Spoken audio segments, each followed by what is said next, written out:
Now coming to tonight's session, please allow me to welcome Ms. Kalyani Korla, the moderator of this session. A scientist by training, a manager by profession, and a learner by choice. Kalyani works for MedFlux Research, a healthcare startup, where she often wears multiple hats and multitasks from tech to operations to management. She has a PhD in biochemistry and postdoctoral experience from IISc Bangalore. She has several research articles to her credit, and at her work front, she has driven multiple healthcare projects in the B2B and B2C segments over the years. She's also an alumni at the Institute of Product Leadership. Great to have you here with us, Kalyani. Handing the session over to you now. Thank you so much, Shama. Good evening, everyone, and a warm welcome to all of you in the first session of this edition of Product Leadership Festival, dedicated to the art of storytelling. Storytelling has been an integral part of our lives since our childhood, isn't it? I'm sure all of us have remembered the stories from our childhood, like the one of the thirsty crow or the hare and the tortoise, and many more, right? So the beautiful thing about storytelling is not only do we remember the details of the stories, but the messages that these stories gave us are still ingrained deep within us. And this is the magic of stories and the storyteller. Well, storytelling is an art. It requires creativity, it requires vision, and a lot of practice. It's the best way to engage with your audience. In our fast-paced world, where attention span is so small and everything is so fast-paced and we keep losing track of things, it is the art of storytelling that comes to our rescue. To be heard in today's world, one has to keep their audience entertained. And therefore, storytelling becomes an inevitable skill. I'm sure we all believe that a story tailored for your target audience can do wonders. For an example, right from winning an election to creating a winning product, storytelling has been proven to be an incredibly valuable tool in all the aspects of our life. And that is why we have curated a lineup of wonderful speakers, as Shama just told us, in this edition of Product Leadership Festival to help you master storytelling and weave gorgeous, gripping stories for your audience.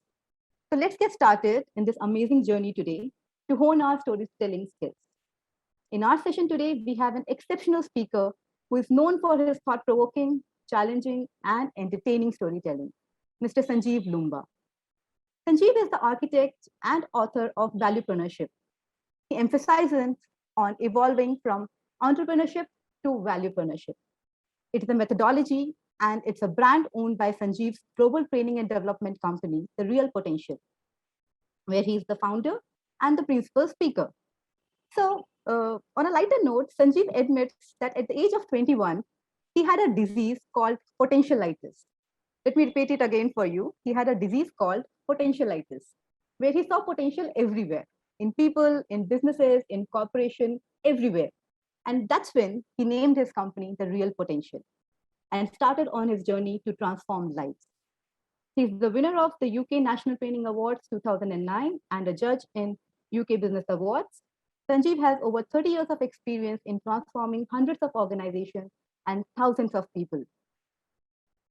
He has these curated methods, which has brought growth and exceptional results to individuals and businesses, from blue chips to SMEs.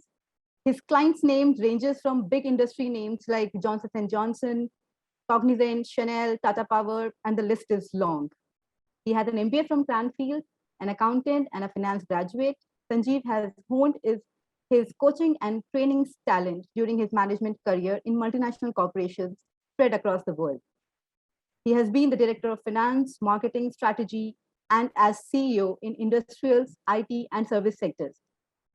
Before embarking on his passion with The Real Potential, he was the CEO of a Europe-wide IT software and solutions company based out of Paris.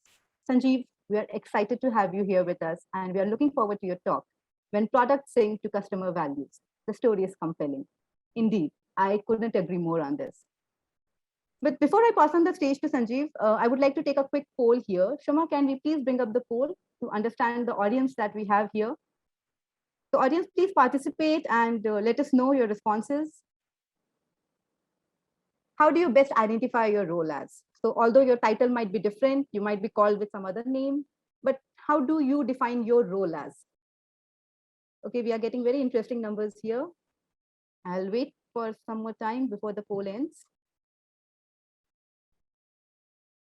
We see a lot of people participating in this poll. It's very exciting to have a wide variety of crowd here. We have different people coming from different background and people coming from different strata right now.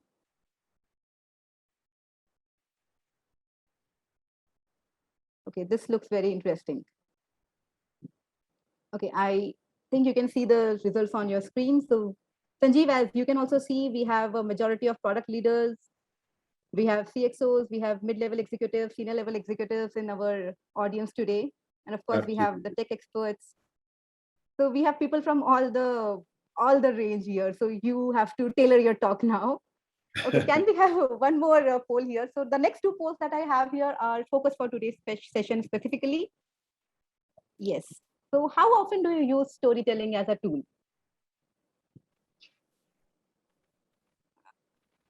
I am expecting very interesting outcome for this since we have people from multiple domains and multiple levels in a corporation. So I think we are going to have a kind of mixed outcome here.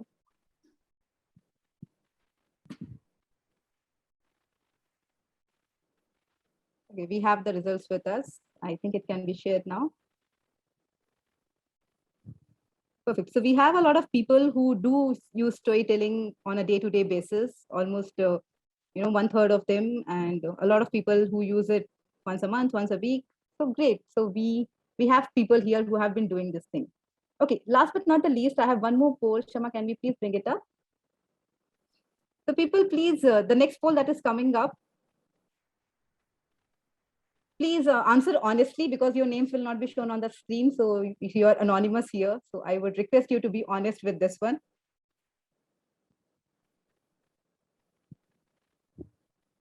I think this will help Sanjeev a lot in his talk also.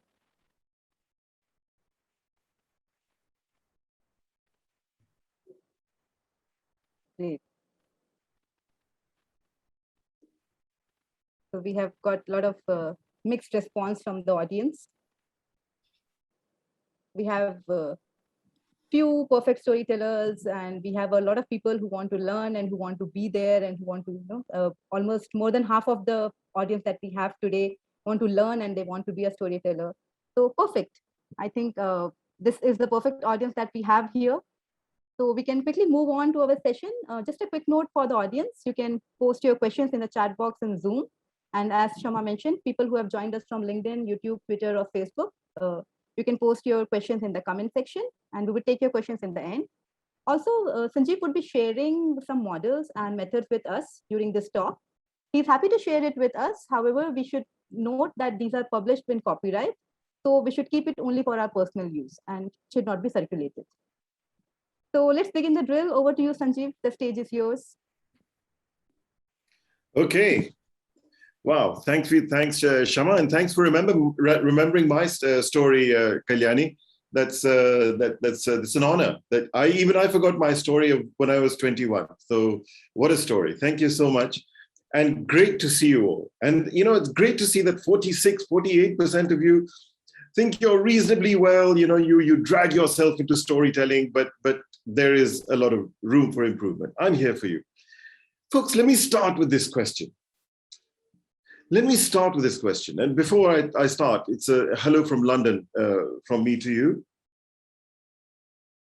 How many of you cry in movies? Do you cry in movies? Man, I do.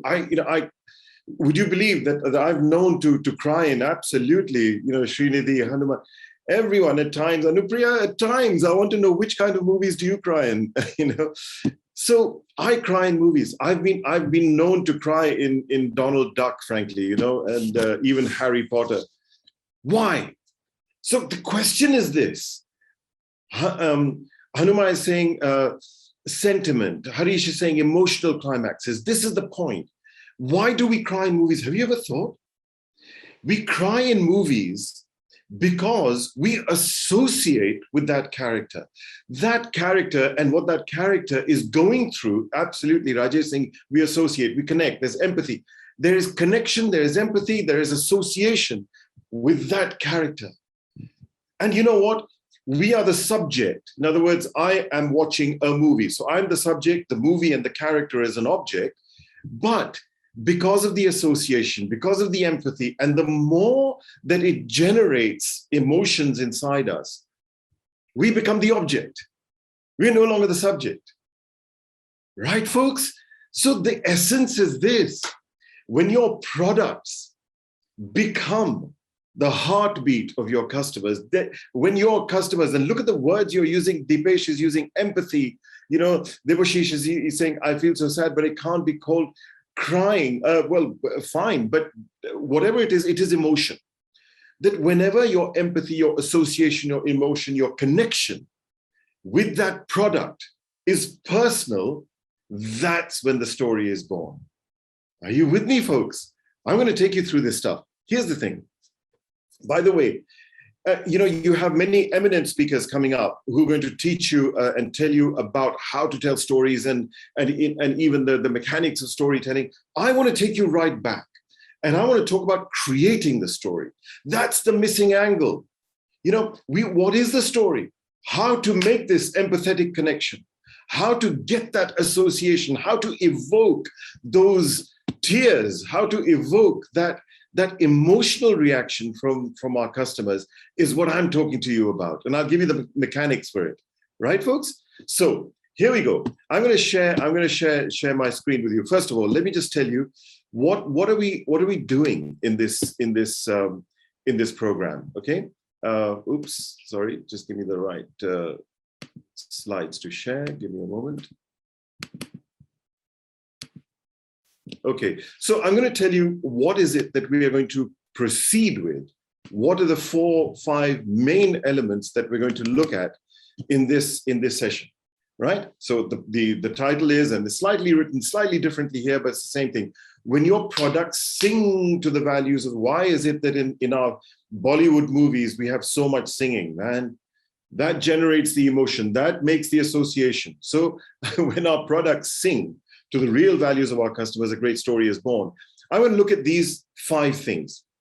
First of all, what is your customer's relationship with your product? We've already started this. 2, what is this word value? I keep saying value, value, value, value, value. What does value mean? It's not added value, folks. Added value, frankly, is a bribe. Added value is a very low thing. Added value means that I'll give you a bit of extra product, a bit of extra service for no more money. It's a bribe. Value is much bigger than that. So we'll talk about value. Number 3, I want to talk about how then do we respond to that value with our products. What is product? This is the creation of the story. What is the product? How does it respond to value? How then does it sing to what is customer value? And then we'll come on to say, therefore, what's the story and how to tell it. I'm going to focus on really 2 and 3. That's my point of focus here. Cool. So someone has, guys, listen, Kalyani, once I'm in flow, I get going a bit too much. So if you see any very urgent points, will you point out to me? Sure, Sanjeev, sure. Cool. So guys, here's the thing. If this is the point, that making that association, getting your customers to associate you with your product, that is the relationship, then I need for my customers to build their relationship with my product. That's the critical point, right? So I'm going to ask you something. Think of a product that you really associate with, right? I'm not talking about as a product manager, as a business owner, but as a customer, as a user. Think of any product. I'll give you my example in a minute. But think of a product that you really enjoy working or utilizing, right? And I'm going to ask you in a minute, what value? I want 3 or 4 words from you. Give me a product and then say, here are the 4 words that I associate as my value. Let me give you an example. I love coffee, okay? So I love my espresso machine. And it's called Nespresso. You know the Nespresso machine, right? Very easy. You put in your coffee pods and you just bring down the handle and beautiful espresso and everything just comes out, or cappuccino, or whatever you want to make. Very easy. Now that's the product. I love it. Now, what does it evoke in value, and why do I use it? I use it, these days, a lot of my programs, a lot of my coaching, a lot of my meetings are happening on Zoom. The programs and coaching I absolutely adore, like right now, I'm right with you. A lot of meetings that get boring, I can only handle it if I'm really enjoying a coffee from Nicaragua or from India or from Kenya or, a different blend. And it gets me through the meeting. So it means to me, it's an espresso machine making coffee. What it means to me is, and the value that it delivers to me, is a much, much more tolerable, much nicer meeting. I enjoy that meeting. It creates less mess. I don't have to grind the granules and make the coffee, then clean it up, the machine afterwards, none of that.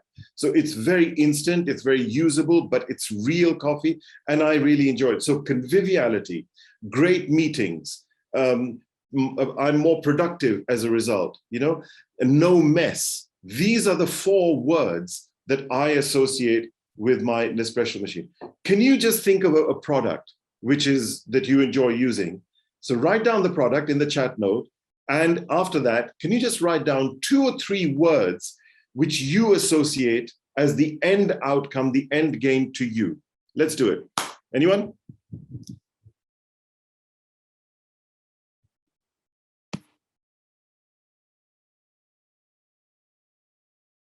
Go for it, guys. Yeah, Netflix. So Netflix content UI. Yeah, my Bluetooth headphone. Okay, so that's a beautiful one from Devashish. It sets my day in the morning. Now we're talking screen lotion, which helped me feel above everything, right? When you're talking about Samsung, it's reliable. Okay, now Asics shoes, comfort cushion, keeps me fit. I look great, it looks great. Spotify helps heal my mood. Spotify helps heal my mood every time. Go out then, man. I tell you guys, Evernote helps my journey of my daily activities, keeps me productive, right? Guys, I'm not going to read anymore because you got great, great, great stuff. Have you got the picture? Have you got the picture? That is your product. I'm going to talk about value and what our product is as I go along. But this is what we're talking about. And let me ask you honestly with your heart, right, guys? To what extent in your work, in your profession, genuinely, with the kind of stuff that we're reading in this chat box, and I wish I really had the time to read them all, but look at this, Asics shoes, keeps me fit, looks great, right? Helps me feel above everything. Can you just honestly put your hand on your heart and tell me, to what extent do you think from your customer's emotion about your product, or do you think more about, this is my product, these are the features, this is what I'm selling, and this is how much I need to get out there into the marketplace? Which is the way? That's the entrepreneurial thinking, guys. The valuepreneurial thinking comes round from, who's my customer? What's their end game? What's changing for them? What's their value? And then, and only then, how does my product match and serve that value? And that becomes the story. Then the story is great. And you will tell that story. You see, when you're trying to talk about your product, my Nespresso machine, it can make an espresso coffee in 20 seconds. We have different choices of coffees. It comes in little capsules, so it doesn't make mess. It's okay, but it's so boring. But when the story is more like that, when you're having your meetings, how convivial are they? How would it be if you could enjoy tasting different coffees from around the globe, but not have to buy the granules? Now you're talking to me and you're creating a story. So let me then ask you this.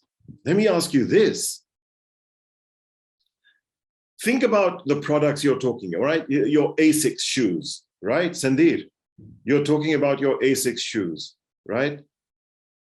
Do you ever say my shoes, or do you ever say the shoes I wear made by ASICS? Is that what you call them? Or do you say my ASICS shoes? Are you getting my point? Does anyone, any of you who love your iPhones, do you say Apple's iPhone? No. Whenever you're talking and someone's saying, oh, I have a Samsung, it's a great phone, you love your iPhone, you will always say, I'm happy with my iPhone. So when you're talking about products you love, which you associate with, it always becomes mine. So it's no longer the product of the product maker or the product owner. This is when the story is made, guys.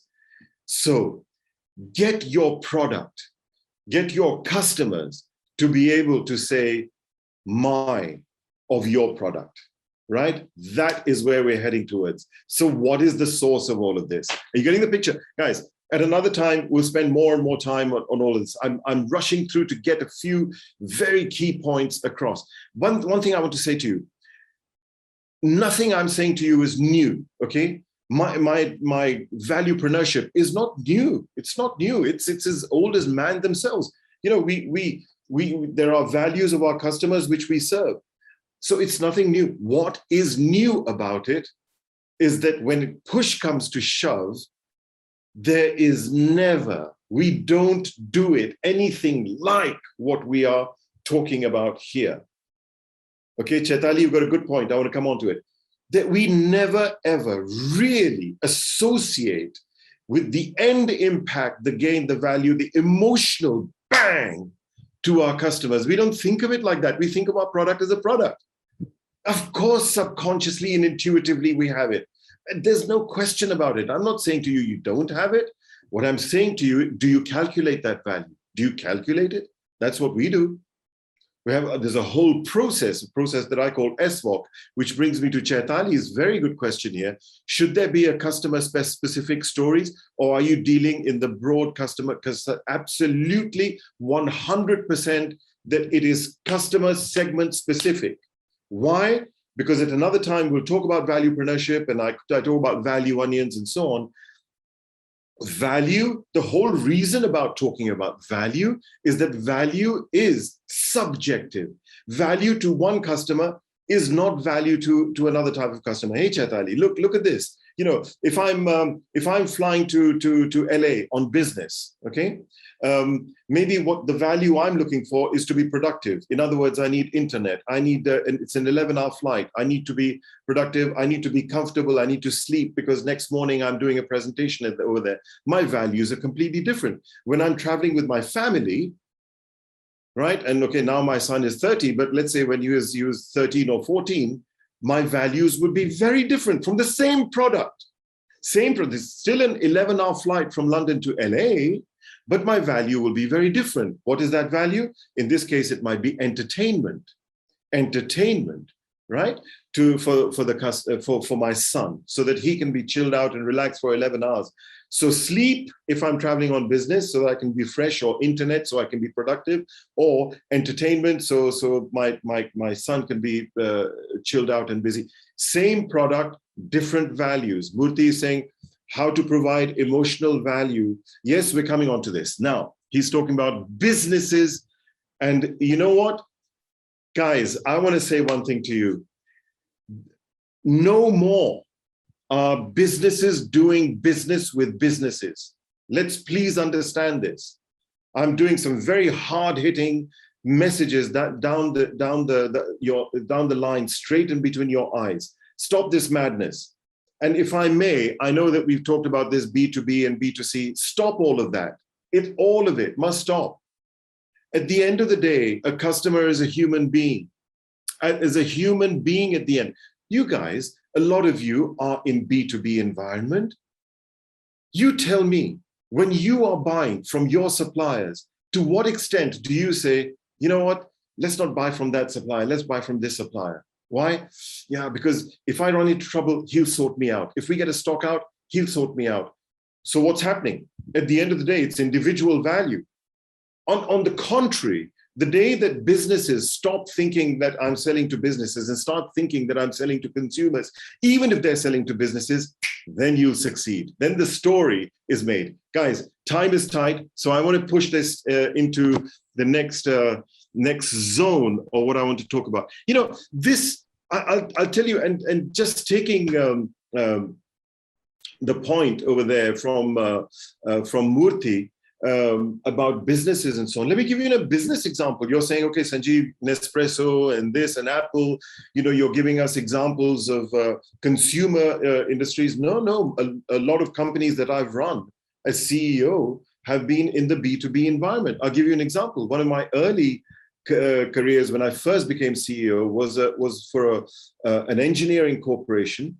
And we were, to cut a long story short, there was a huge, beautiful new piece of technology that we had bought called the Hatteber machine, right? Hatteber. It was from Germany.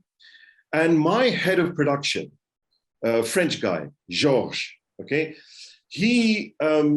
One evening, I finished up and I was going, and I just thought I'd have a quick walk in the factory. And I went to the factory and there was Georges standing like this in front of this Hatteber machine, as if he'd fallen in love with it, you know, as if it was his new fiancée, you know, just like, and I think he nearly had tears in his eyes. You know? Okay, it's a machine. So what did it was an ugly, big, fat machine, man. What did it represent to him was that he could cut his metal and make his products at twice the speed. So productivity was going to be higher. The cost of production comes down, right? He's going to be able to sell a lot more. Lead times to our customers went up. That meant more revenue. It was completely emotional stuff. He got a promotion to director position as a result of the work that he did. You're telling me that this is business? No. Everything is personal, my friends. All right. Don't forget that. Just look at the American elections. You know, you're talking about the president of the free world, man. Is this professional? Absolutely not. Everything at the end of the day, professional is our behavior pattern in being efficient and being strong and dedicated and devoted. Our methodology of our mind, our emotion should be in the emotional state, because human beings do business with human beings. Okay. Now, Sanjeev, let's move on. Just to, didn't want to interrupt you, but we can take all the questions towards the end of the session. Yeah, unless there's any really any burning ones that I'm anything that you saw, Kalyani, that. So I'll keep a note of them and I'll push those questions towards the end of the session. We can go ahead with the presentation. Cool, also, Sanjeev, I was just looking at the same slide, which is the title slide. Have we moved ahead, or you are on the first slide? No. Okay, I'm going to move ahead now. So folks, thank you, Kalyani, because I'm not here's another interesting thing, guys. I'm not a PowerPoint man. I'm not a great slides guy. And do you know what I call PPT, which is related to the subject we're talking about? PPT to me stands for people to people talking. Okay, that's what I'm doing with you, right? I wish we had a lot more time and to be able to have these conversations. By the way, and having said that, you know the scene. You know, you could connect on LinkedIn anytime, ask questions afterwards, no problem whatsoever. So now let's move on, because what I want to get into, so this is what we've been talking about, that what is your relationship of your customers with your product? It is absolutely the biggest of all relationship is that it is emotional. We'll come on to that. Now let's move on to this. What is customer value? So customer value, I'm going to very quickly summarize with this diagram. To me, customer value is like circles of value. Okay, just follow this with me. It's a model to really understand value. Remember I said that added value is not value. That's a bribe. Stop that. This is value. Value is like circles of value. Think of it like an onion. Okay, think of it like an onion. At the core of the onion is what I call EV. EV. Bigger value is BV, and biggest of all is PV, right? Again, with time, I would have asked you what these meant, but there they are on screen. Essential value, business value, and personal value. Who was it? I think was it Muhammad? Was it Murthy? Some of you were talking to me about earlier on, asking questions about, yeah, but what about professional? What about business? Does it apply in business? Absolutely. I'm talking about business, guys. Business value and personal value. Now, what do I mean by that? Essential value, the core, is the actual. I'll give you examples in a minute. In fact, I'm going to play with you. You guys, we're going to play with some examples ourselves together. But essential value is the actual product, the actual service. The core is the product itself. Bigger than that is business value. In other words, what your product delivers to me, my business, in terms of business value. Again, we'll take examples in a minute.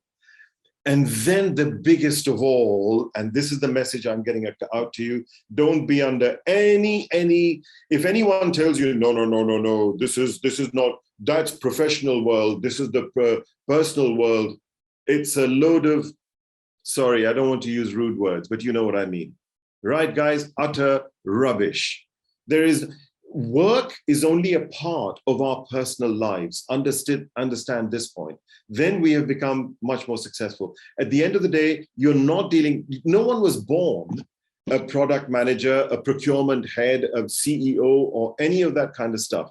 Everyone was born just as human as you and me. That's the biggest driving force behind every decision we make in our life. So EV, bigger than that BV, bigger than that PV, your product, the actual product, is right here in the core. So if we take the example, let's just go back to, let me give you an example. Let me give you an example of this, just so that you fully understand. I was in, not so long ago, I was in Pune, and we went out near Chakan, and there's a huge car seat manufacturing company, all right? And I won't say the name, but having told you where it is, you probably guess where. So anyway, I was helping them develop their strategy. This was a few years back. And they said, Sanjeev, they called me from London. We were sitting there, we were developing their strategy. 12 of their senior executives, effectively the executive management board, was sitting there. And anyway, I started in the morning, my session, and I said, so folks, tell me, what business are you in? What business are you in? We're talking about telling stories here, guys. I said, what business are you in? And they just looked, a bit blank, because they thought, hey, Sanjeev, which part of we took you around the plant yesterday and showed you the whole plant did you not quite understand? Anyway, I said, no, just humor me. I've come. So someone thought, okay, let me just humor him. All right, Sanjeev, we're in the business of building car seats and car seat systems. Is this a story? Are you talking about your product, or you're talking about the value impact to your customers? But can you recognize this? This is what all of us do. We talk about our product. We're in the business of making car seats. And then we'll eulogize about it. We'll say very nice things. Oh, they're brilliant car seat systems. They're electric and they're electronic and they are super made of this material and that material and et cetera, et cetera. Come on, man. That's not interesting. That's the core. That's the EV. So then I said to them, has anyone bought a new car recently? Yes, I bought a car recently. I said, I want you to describe me the process, step by step. What happened? He said, I went to a showroom. I said, then what happened? He said, I saw all the cars. I said, then what happened? He said, I went up to the one that I really liked. I said, great. Then what happened? He said, then I opened the door. I said, now describe to me what happened when you opened the door. He said, then I put my hand on the seat. And I said, how did that feel? He said, that felt nice. It was that leather and that smell of the leather in the new car. It was really nice. Now we are getting somewhere. I said, then what did you do? He said, then I sat in the seat. I said, how did that feel? He said, that felt great. I said, tell me. And here's the magical question, guys, in building your story. I asked him the question, why? Why did you buy the car? We're a family of 4. I've got 2 kids, and we love going to historical destinations with the children. And we go to Ajanta, Ellora, and these places, and we see, and that kind of. I said, oh, great, wonderful. So every weekend you do that? Yeah, we do that every weekend. And what convenience and inconvenience does it give you? Well, the kids in the back, my daughter and my son wants to see these kind of movies. My daughter wants to see that kind of movies. They have their iPad and then they're fighting over it and stuff like that. I said, I see. And what else?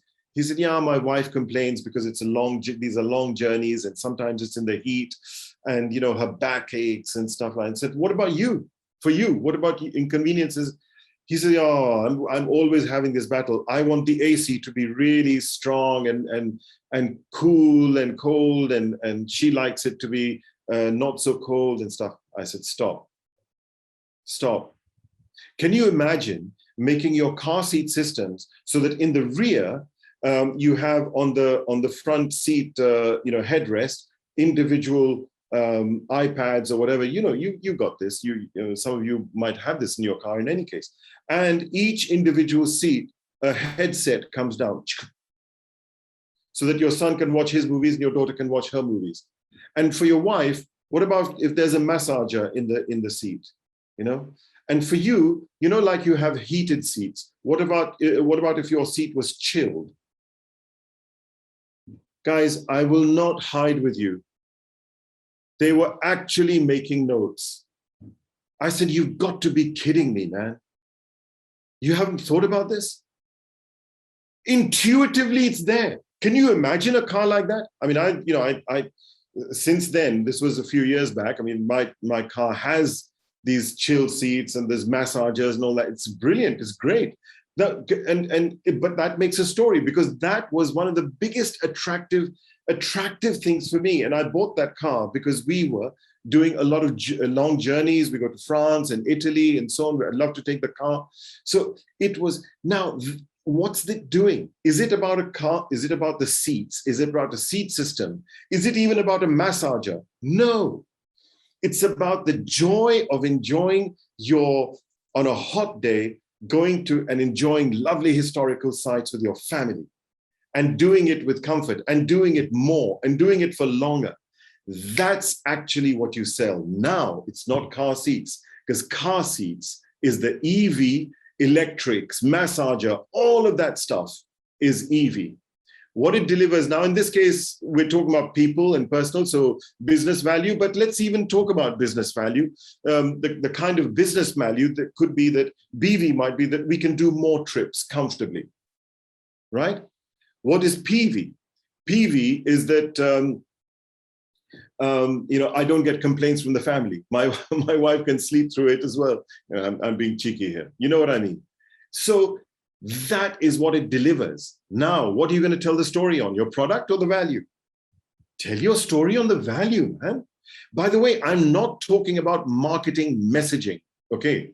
Although there's a direct correlation. When you get your product singing to the value, then your market messages become very, very simple, very clear, very good.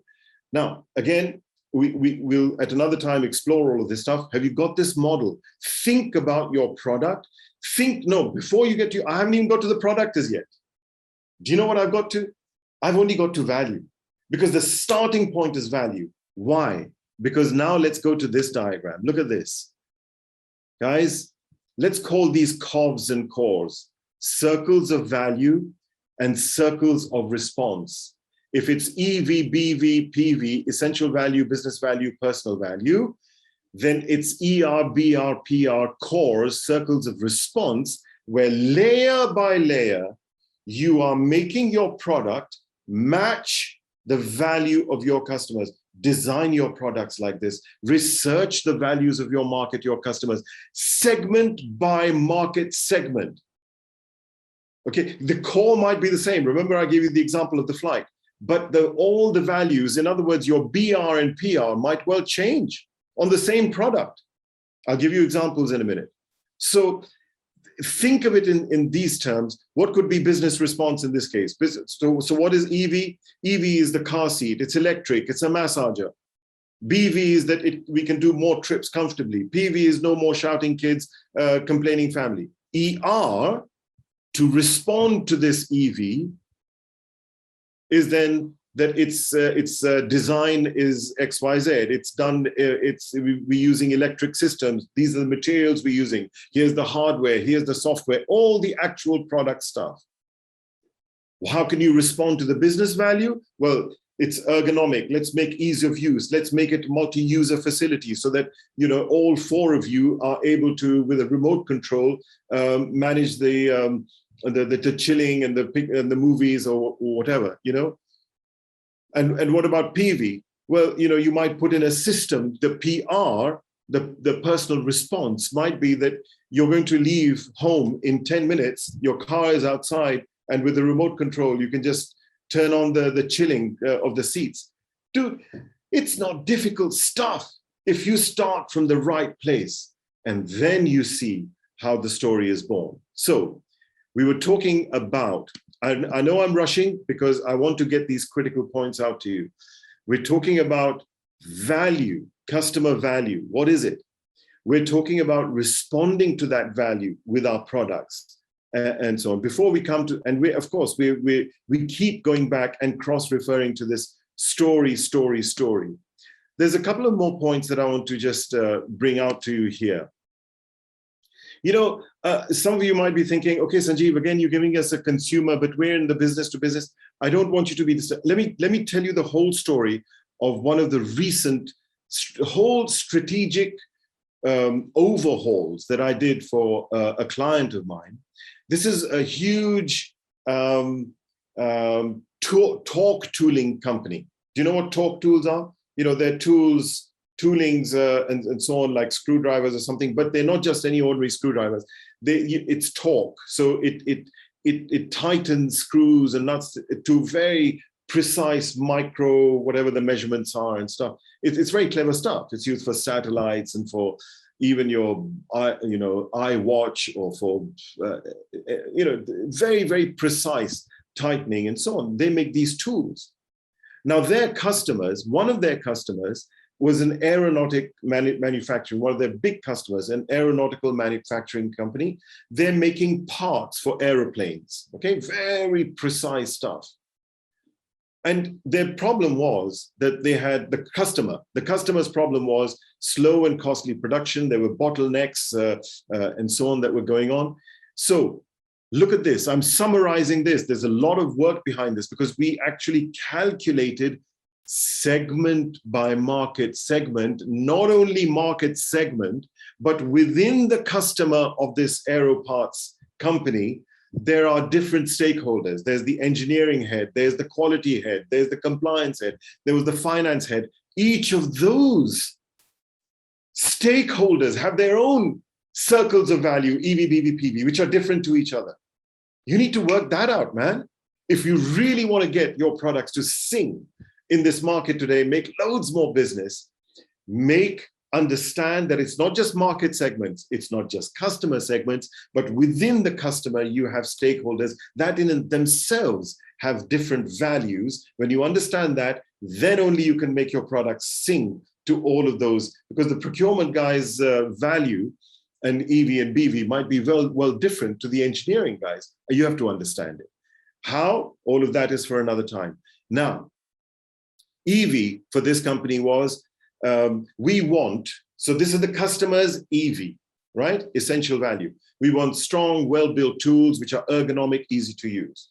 Straightforward stuff. What was their business value? The business value, which is bigger than EV, is keep our production line smooth and moving. Save me cost in production. There are stockouts, which then affects our sales. When we don't have enough stock, our customers, they go somewhere else. So this was their BV. Personal value, this was the engineering head, my personal reputation. I want to be known for solving this critical problem. So can you see that this is the biggest of all, whether you like it or not? Guys, by putting EV at the center and making it so small, don't think that I'm bringing it down in importance. That's not what I'm doing. EV is fundamentally important. Think of this, if this was an onion, if the core was rotten, the whole onion would be rotten. Are you with me? So I'm not saying by making it the smallest value, EV, that it is, which is your product, that it is the least important. No.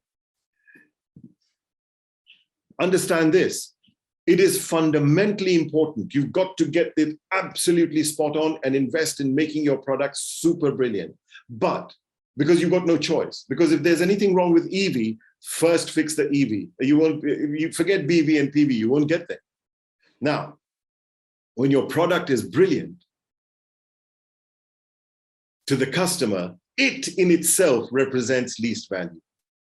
Yes, if there's a fault in it, it'll represent a very negative value, but it in itself represents least value. What represents value to the customer is the relationship that they have. In other words, the end value, the end gain that they get from the product. That's the point that I'm making over here.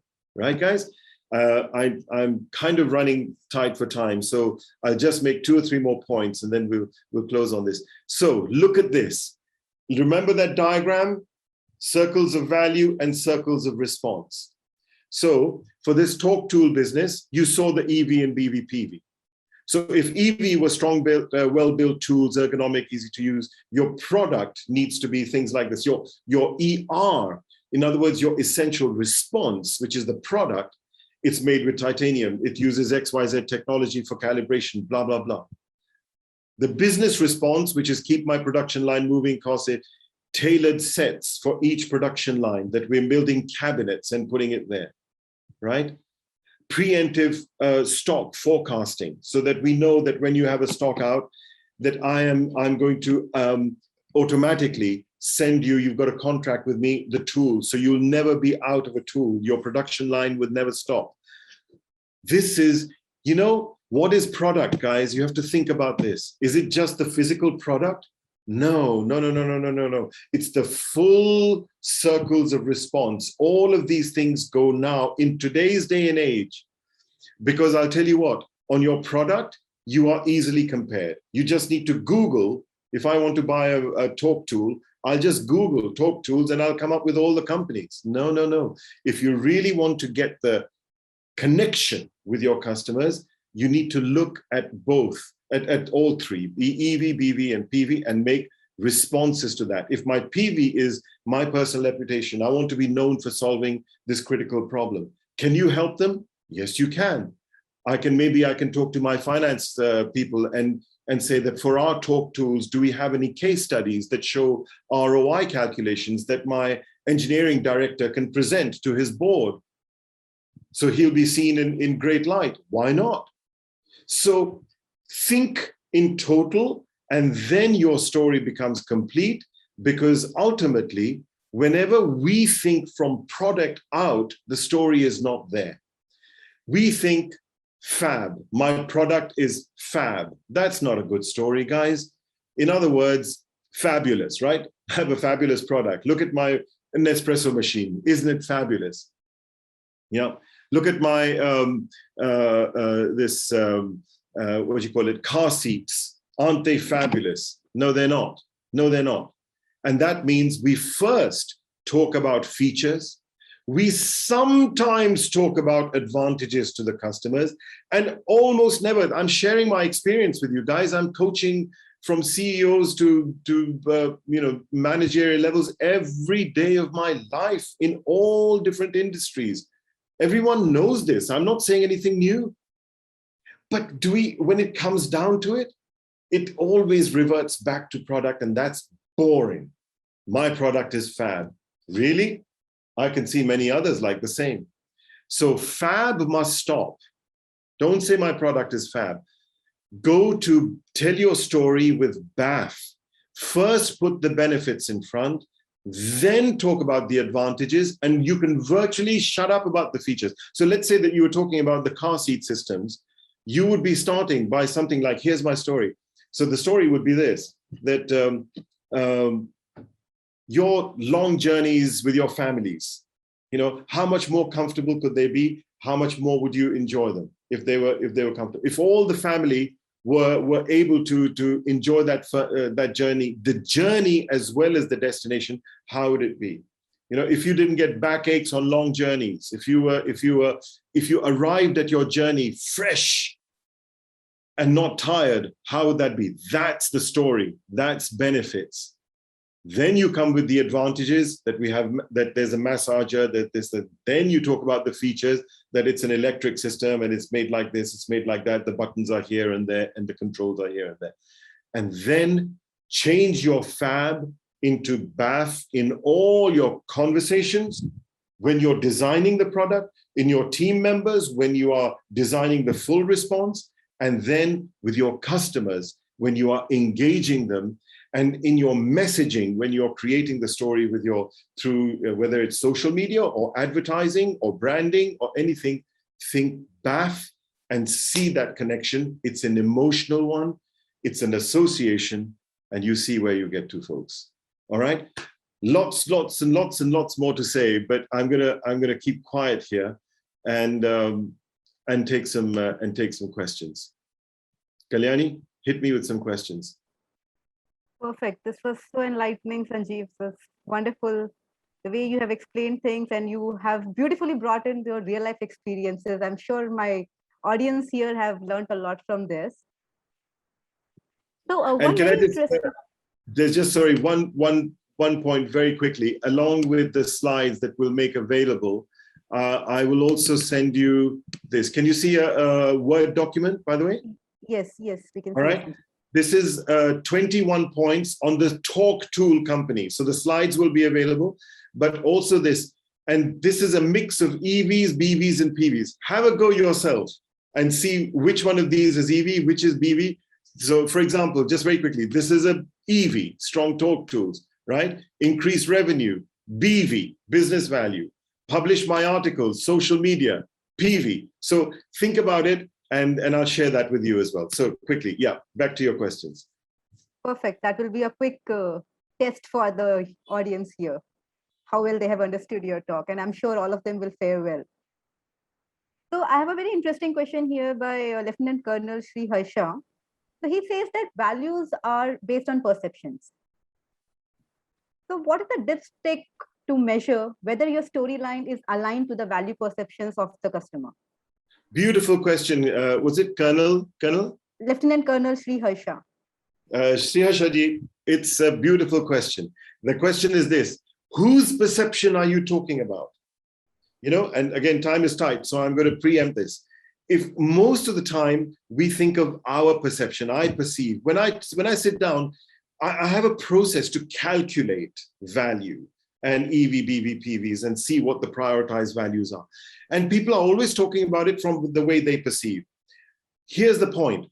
It is always the perception of the customer. And I'll give you a simple tip here. Sit down with a piece of paper, look at your product, sit down with a blank piece of paper. At the top of the paper, write, first of all, write, I am that customer, whichever segment you're looking at. All right, this is not a generic. So say, look at this market segment, I am that customer. Then write down, I want. And halfway down the page, write, I don't want. And you see, you get such a part. There's a guy today I was a very big hotel company. I was coaching this guy, and they're opening a cafe, a very trendy new cafe. And he said, oh, Sanjeev, okay, in my list, I put, I want internet. I said, no, what is internet? Is it value or response? So the perception is, what is the real I want? The real I want is I want to be productive. I want to go and work in a chilled out place. I want to break from my office. This is the value. So it's always the customer's perception. Then you say internet is the response to that. If you have a doubt about perception, and in fact, even when you will be able to write down perceptions if you do I want, I don't want. Then go to your customers, 10, 15 of them. Don't send them questionnaires for market research. That's very ordinary. Have a conversation with them. May I just understand? What's your convenience? What's your inconvenience? What would help you? And get it, and just validate your understanding, their perception. I want to go on more and more, but I'd better take another question. Kalyani? Yes, that was brilliant, because you have given us a framework now, and I'm sure people can follow this framework and get to the right value and right storytelling for their customer. So the next question I would like to take in here is by Rohit Nagpal. So he is asking us, can you please share some good practices to ensure that we have the correct set of EV, BV, and PV that syncs with the segment that we are targeting before we start building the product? Wow, wow, wow, wow, wow, wow. Absolutely amazing. Rohit, again, I know it's always very boring to hear a speaker say at another time, but we're working to limited times. I would love to show you the spreadsheet. Very simple, Rohit. Take in a spreadsheet, in your columns, okay, at the top, just write down your market segments. Okay, so let's just take this example of my this guy who was doing the cafe, very trendy new cafe. It's called Bread and Friends. It's in Portugal, and his segments are people who are starting up businesses, young entrepreneurs, young couples who are coming to chill out, business people who come for a meeting, etc. So these are his market segments. Then on the left hand side in rows, write down I wants and I don't wants. And then make an evaluation of those wants and I don't wants. And using the kind of list that I showed you just now for the Talk Tool company on the Word document, I'll send that to you and you will see, just write down which of these values that I've come up with are EVs, what is the end gain? What is the benefit to their business? What's the benefit to their business from what I'm doing? And then write down for this individual, what would they be looking for? And again, I go back to Lieutenant Colonel's question. The perception is theirs. Go and talk to them. It's whites of eyes to whites of eyes. PPT, people to people talking. Anything else, Kaden? Perfect. So we'll take one last question. I have a lot of questions here, but in the interest of time, I'll just take one last question by Chaitali. So earlier also she has asked about customer segments and a different kind of storytelling for different customer segments. And in the continuation of that, she's asking, does this apply for the marketing ads as well? Since the ads are also related to stories and that's how we are going to pitch our product and bring value to our users. What is your take on it, Sanjeev? Beautiful question, Chaitali. The future belongs to integrity. Let me start from there. Too much business has been done without integrity. Let me tell you what I mean. And entrepreneurship is dead. I'm saying this loud and clear. Guys, it's brought us up to here. I'll come back to your question, okay? I've got that. I've got the point. The point is this, that now the future belongs to what I call the entrepreneur. And after COVID and all this stuff, people are not just going to buy your products. People are not interested in products anymore. You know what people are interested in? Themselves, their value. And the buying decision has narrowed down to really what represents end gain and end value to them. So when you're talking about the messaging, whether this is the message that carries forward, the way of integrity is this. British, to me, is a very low down company in integrity. I'm saying these things openly, right? They have big adverts showing we have in business class, we have seats which become beds. Oh, come on. Everyone has seats that become beds. This is not integrity. You're talking about you. You're talking about your product. So the answer to this is what I said to Rohit. Understand? Market segment by market segment, value by value, calculate it. And then when you see the EV, BV, PV, carry that framework through to your marketing people. Look at the highest scoring BVs and PVs, especially PVs, but BVs, and develop your marketing messages segment by segment on the BVs and PVs, the highest scoring BVs and PVs. There's a process called, as I think I mentioned to you, SVOC. This is my process, which stands for segments, value onion, competition. It's a flow of calculation at another time. But make your messaging, your market messaging is a culmination of the genuine serving of value through your responses by your product to genuine value. That is integrity. Then your advertising is not advertising anymore. It is very simply showing dear customer, you have a value, humbly, here's a way to be able to serve that. That's it. You'll build trust.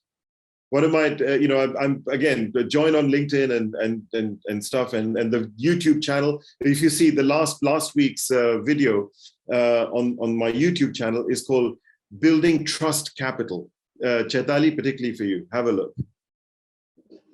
Great, Sanjeev. Thank you so much for taking us through this Q&A as well. And it's a wonderful note to end the whole conversation with, is about building trust. I think that is something that we all take it with us in all our future endeavors in product journey. Yeah. So thank you so much for this talk, Sanjeev. I hand over the stage to Shama. Yeah, and as we go, folks, thank you very much for your questions. I wish I could take them all, the really smart stuff. But be in touch and join in. But if anyone wants to reach out, by all means do. This is my EA, Ritu, who's also on the call. Most welcome to have a chat. Let's discuss. Thank you, Kalyani and Shama, for inviting me. It's very kind of you, and for having these wonderful people providing me with the opportunity to talk to all these wonderful people.